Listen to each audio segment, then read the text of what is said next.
Where to stay in Tacloban na staycation na may jacuzzi? Tara, kung mag-stay kayo sa Tacloban and you are looking for a good staycation spot, pues mukhang para sa'yo ang video na to. Yung mga kanusal niyo ba ang nalaman ko? Kami napadpa dito sa may barangay 83B, Cogon, San Jose, Tacloban City upang mag-staycation sa BMF Homestay Jacuzzi. Nag-book lang ako sa kanila online with ease and voila, already booked na. Isang jeep lang siya from Tacloban downtown at isang tricycle lang if ayaw niyong maglakad sa Cogon. Ito ang itsura sa labas sa may malawak na parking area. Highly secured ang property at makikita mo agad ang kanilang pinagmamalaki na jacuzzi. Pagpasok sa loob, makikita ang kanilang living room na may smart TV kung saan pwede kayo mag-Netflix and chill o kaya naman mag-video okay. They have a mini bar area in front of their kitchen area. Kumpleto ang basic appliances like refrigerator, microwave oven, stove at iba pa. At may mga cooking wares at dining wares na din na provided. Meron silang mini honesty store na may cup noodles, chips,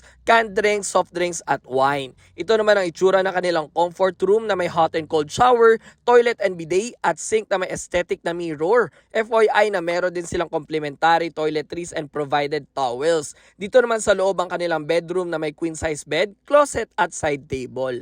At kung gusto mo ma-relax, pwede mo gamitin ang kanilang jacuzzi na may bar table din sa gilid kung gusto nyo kumain dito. And lastly is their second floor veranda na pwede kayo tumambay anytime you want. Meron silang wifi kaya pwede din kayo mag-work from home. You can order food that you can also order online. At may taxi services din sila if mas trip mo magpasundo or magpatid sa airport. So ano pa hinihintay nyo? Tara na dito at mag-book sa BMF Homestay Jacuzzi sa next travel nyo sa Tacloban City. Let's go!